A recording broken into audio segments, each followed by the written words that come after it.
వస్తున్నాను అబ్బాయి వస్తున్నాను. హాయ్ మామ, వెల్కమ్ బ్యాక్. సినిమా పిచ్చోడు యూట్యూబ్ ఛానల్ స్వాగతం మామ. అండ్ రీసెంట్గా రిలీజ్ అయిన ప్రేమల movie Malayalam version theatre version cinema block buster అండి. తర్వాత సేమ్ టైటిల్తో తెలుగు డబ్బుడ్ వర్షన్లో రీసెంట్గా రిలీజ్ అయ్యి సినిమా బ్లాక్ బస్టర్ అండి. ఆ తర్వాత ఒక 4 days బ్యాక్ ఈ సినిమా తెలుగు వర్షన్లో మనకు ఆహా ఓటీటీలో ఈ సినిమా స్ట్రీమింగ్ అండి. కాబట్టి ఈ సినిమా స్టోరీని ప్రత్యేకంగా చెప్పాల్సిన అవసరం లేదు, ఎందుకంటే చాలా మంది చూశారు థియేటర్లో అండ్ ఓటీటీలో కూడా చూశారు. కాబట్టి కొంతమంది మిస్ అయి ఉంటారు, కాబట్టి వాళ్ళకి ఈ స్టోరీ ఏంటి అని చెప్పదలుచుకోలేదు. కాబట్టి సినిమాలో ప్లస్ పాయింట్ ఏంటి, మైనస్ పాయింట్ ఏంటి, నేను ఇచ్చే రేటింగ్, సో దాని గురించి మనం డిస్కస్ చేసుకుందాం. సో వీడియోని స్కిప్ చేయకుండా ఎండ్ వరకు వచ్చండి. సో ఈ సినిమా ఒక ముక్కలో చెప్పాలంటే మామ, good entertainer, super movie. And actually Malayalam movies ఒక 90% చాలా స్లో నేరేషన్ ఉంటాయి, కానీ ఈ సినిమా 2 hours 36 minutes అంటే 2 గంటల 36 నిమిషాలు నిడివి ఉన్న ఒక మూవీ లాగ్ లేకుండా, ఎక్కడ కానీ బోర్ కొట్టకుండా ఒక సీన్ కూడా చాలా ఫాస్ట్గా లాగించేసే డైరెక్టర్. సో డైరెక్టర్ ఏమైనా మెచ్చుకోవాలి మామ, చాలా ఫాస్ట్ స్క్రీన్ ప్లే. ఒక పక్క కేరళలో కొన్ని సీన్స్ జరుగుతుంటాయి, ఒక పక్క హైదరాబాద్ కొన్ని సీన్స్ జరుగుతుంటాయి. మొత్తానికి మంచి స్టోరీ, దాని తగ్గట్టు యాక్టర్స్ పర్ఫార్మెన్స్ కూడా చాలా బాగుంది. అండ్ మమితా బేజ్ ఆమె స్మైల్ కానీ, acting rough and tough look కానీ ఇచ్చి పడేసింది అనమాట యాక్టింగ్తో.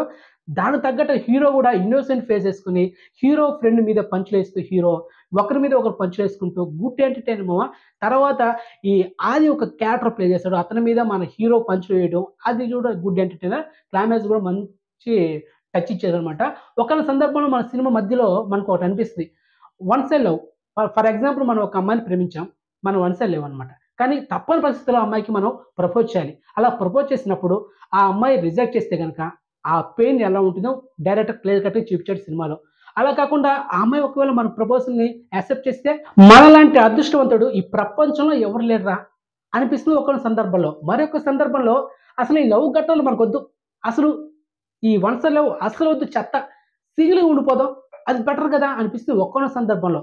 ఇలా మనకు లాస్ట్ క్లైమాక్స్లో ఒక ఫీల్ తీసుకొచ్చేసాడు డైరెక్టర్. ఆ ఫీల్ ఏంటంటే, అరే ఇలాంటి అమ్మాయి మన లైఫ్లో ఒకటి ఉంటే చాలు కదరా.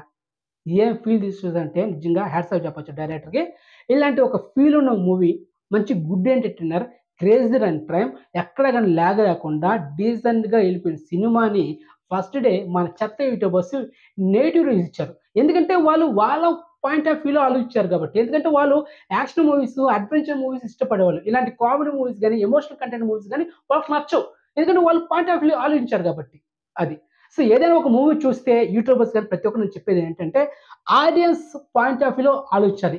ఈ సినిమా వాళ్ళు ఎంజాయ్ చేస్తారు, ఈ సినిమా వాళ్ళు సెట్ అవుతుంది, ఓవరాల్ చూసుకుని సినిమా ఆడియన్స్ ఎంజాయ్ చేయగలరా అని చెప్పాలి.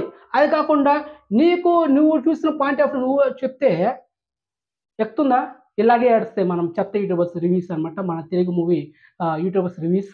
సో చాలా మంది మధ్య చాలా బ్యాడ్ అయిపోతుంది. సో మొత్తానికి గుడ్ ఎంటర్టైనర్, మిమ్మల్ని డిసప్పాయింట్ చేయదు. ఇంతవరకు ఏ సినిమా ఎవరైనా చూడకపోతే ఫ్యామిలీతో చూసండి అండ్ ఫుల్గా ఎంజాయ్ చేస్తారనమాట. డిసప్పాయింట్, ఫుల్ గుడ్ ఎంటర్టైనర్ అదనమాట. మొత్తానికి ఈ సినిమా నేను రేటింగ్ 5కి 3.5, మంచి ఎంటర్టైనర్. అండ్ మమితా బైజ్ ఇచ్చి పడేస్తుంది అనమాట యాక్టింగ్తో. ఆ స్మైల్ కానీ మామూలు లేదు. అండ్ ఇన్నోసెంట్ ఫేస్ వేసుకొని హీరో కూడా చేసిన కామెడీ అంతా ఇంత కాదనమాట. సో మొత్తానికి వెంటనే వాచ్ చేసేయండి ప్రేమల సినిమా తెలుగులో ఆహా ఓటీటీలో. సో మొత్తానికి రివ్యూ ఎలా ఉందో కామెంట్ చేయండి అండ్ నేను తీసుకోండి. Okay, by మోవా.